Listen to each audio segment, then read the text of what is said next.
या सत्ता परिवर्तनासाठी उत्सुक असल्याचं वातावरण आहे. खरं तर महाराष्ट्रातला निकाल स्पष्ट आहे. बरेचसे एक्झिट पोल आम्हाला थोडं पुढे दाखवत असले तरी त्यापेक्षा कितीतरी पटीनं आम्ही पुढे आहोत. मी सांगितलं कालही 35 जागेच्या कमी महाराष्ट्रात लोकसभेच्या जागा येणार नाही. हा सर्वे भंकस होता, त्याच्यामध्ये काही तथ्य नाही. हे सत्ताधाऱ्यांना खुश करण्यासाठी केलेला हा सर्वे आहे. ते खुर्चीवरून जोपर्यंत जात नाही तोपर्यंत हे त्यांचं लालू चांगलं करत राहतील, हे आता स्पष्ट झालेलं आहे आणि तो दिवस आता जवळ आलेला आहे. मी कालही म्हणालो आणि आजही सांगणार, महाराष्ट्रात 35 पेक्षा अधिक जागा आम्ही जिंकू आणि आमच्या महाविकास आघाडीचं निर्विवाद वर्चस्व महाराष्ट्रात आपल्याला दिसेल. तुम्ही संपूर्ण महाराष्ट्रात प्रचार केला, सगळ्यात महत्त्वाचं विदर्भ काँग्रेससाठी सगळ्यात महत्त्वाचं आहे. विदर्भात काँग्रेसचा उद्या तुम्ही कुठे बघता? विदर्भामध्ये मी तुम्हाला खरं सांगू आणि महाराष्ट्रातील लोकांनाही माहीत आहे की विदर्भातूनच लाट तयार झाली. विदर्भातील जनतेचा उत्स्फूर्त असा प्रतिसाद होता. लोक चिडून सरकार विरुद्ध मतदान करण्यासाठी आली होती, रस्त्यावर आली. हे वातावरण होतं आणि म्हणून मी म्हणालो होतो की त्यावेळेसही ही निवडणूक आमची नाही तरी जनतेची निवडणूक झाली आहे.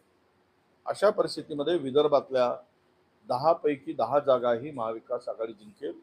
हे काही पोल बिल हे सांगतायत ते आम्हाला याच्यावर अजिबात आम्ही विश्वास ठेवणार नाही. आणि 10च्या 10 जागा एकदम सुंदर वातावरण आणि सरकार विरुद्ध संताप हा असताना जर हे निकाल विचित्र लागले तर मात्र दाल में कुछ काला है. हुकुमशाहीचा अंधकार दूर होईल असं जे आहे सामनामध्ये लिहिण्यात आलेलं आहे. आमच्या सगळ्या नेत्यांची इंडिया आघाडीच्या बैठकीमध्ये सगळ्यांना विचारून आमचा स्वतःचा इंडिपेंडंट सर्वे आमच्या लोकांनी केलेली माहिती यावरून 295 ते 300 जागा जिंकतील. त्यामुळे हुकुमशहाचा अस्त हा ठरलेला आहे. रामकथा म्हणतात काही लोक गांजा पिऊन हे सगळं करतात. जर 4 जूनच्या निकालानंतर हे खोटं ठरलं तर संन्यास घेईल का, राजकीय संन्यास घेईल का? नाही, असं आहे. गांजा कोण पित होते हे महाराष्ट्राला माहित आहे. काही लोक आता सोडल्यानंतर गांजाची आठवण वारंवार करत असतील तर त्यांना लकलाभ आहे. त्यामुळं ज्यांना जे सवय आहे ते बोलत असतील कदाचित त्याच्यातून, परंतु निकाल हा इंडिया आघाडीचा लागेल. आता संन्यास बिन्यास राजकीय कोणाला घ्यायची पाळी येईल हे 4 तारखेनंतर कळेल. काल रवी राणा म्हटले की उद्धव ठाकरे निकालानंतर 15 दिवसात महायुती सोबत येतात. काय कुठलं स्थान आहे त्या रवी राणाचं? लचकपणे भाजपच्या मागे धावणारा माणूस, न बोलवताही पडणारा माणूस, जबरदस्ती न चिपकणारा माणूस, अनेक ठिकाणी अनेक वेळा स्वतःचा निर्णय बदलणारा माणूस, त्या माणसाला किती महत्त्व द्यायचं?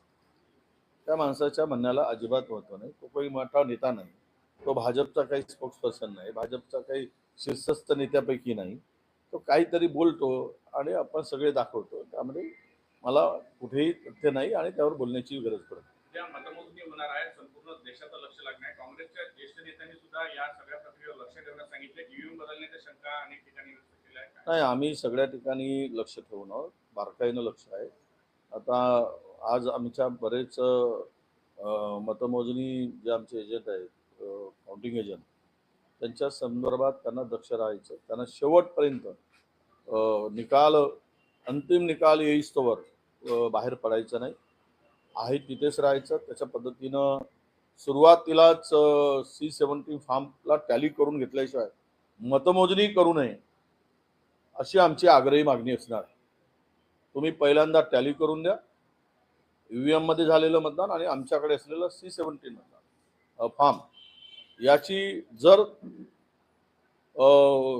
तपासून ते बरोबर असेल तर मात्र काउंटिंगला सुरुवात करा, अशी आमच्या सगळ्या उमेदवारांनाही आम्ही सूचना दिल्या आहेत 1 तास लेट झालं तरी चालेल, पण ही मात्र काउंटिंग करण्याच्या पूर्वी ही तपासणी व्हावी, C-17ची आणि मशीनची टॅली व्हावी आणि मग मतदानाला सुरुवात करावं अशी आग्रही मागणी आमची असते. काल आपले ज्येष्ठ नेते जयराम रमेश यांनी म्हटलं होतं की 150 जिल्हाधिकाऱ्यांना धमकावलं गेलेलं आहे. त्यावरून आता निवडणूक आयोगाने त्यांना नोटीस म्हणजे काय ते माहिती द्या. नाही, आता ते काय म्हणाले म्हणजे मी ऐकलं आहे, त्यांच्याकडे कुठले तरी सोर्स असेल, त्या आधारावर त्यांनी ती माहिती दिली असावी.